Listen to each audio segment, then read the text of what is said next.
Hey everyone, it's Mr. Cadell. I hope you're doing well. Again, I'm just hanging on, to be honest with you. I have a question. Can a forest fire ever be good? While you're pondering that, I'm going to show you a picture of this pine cone.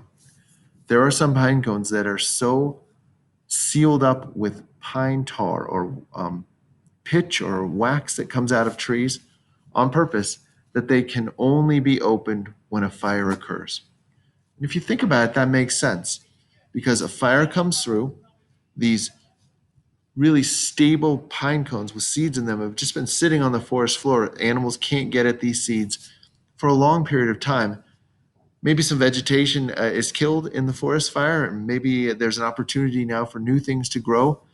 All of a sudden, the pine cone is open, the seeds are dispersed, maybe it rains, and all of a sudden, you got an open, non competitive area for a nice new pine tree to grow.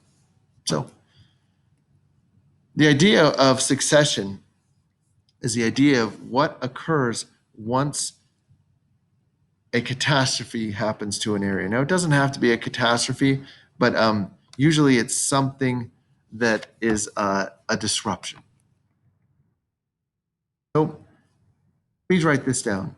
Ecological succession is the progressive change in the species composition of an ecosystem, and often it's very prescribed.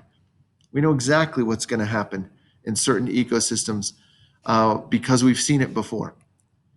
You can see here in this ecosystem, it looks like the trees that were once there got maybe washed away, or maybe there was a fire or a glacier or whatever it is, and now we know how they're going to repopulate.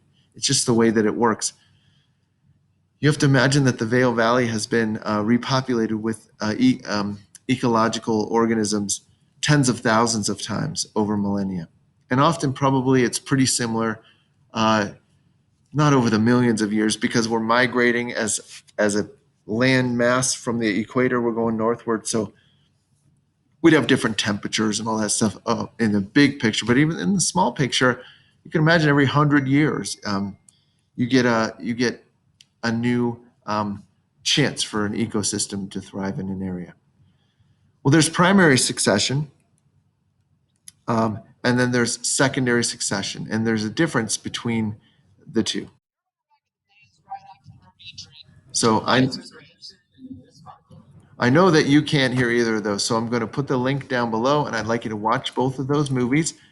I'd like you to read these pages in the Bird Book and answer these three questions. Then what I'd like you to do is to draw succession. Number 2 here says, make sure you give me the definition of succession, 2 examples of succession. Write on your little drawing, it could just be on a piece of paper, is fine, the difference between primary and secondary succession and how it's altered by human activities. Once you've done that, you're done with the asynchronous assignment. Thanks, sorry about the mask. Talk to you later.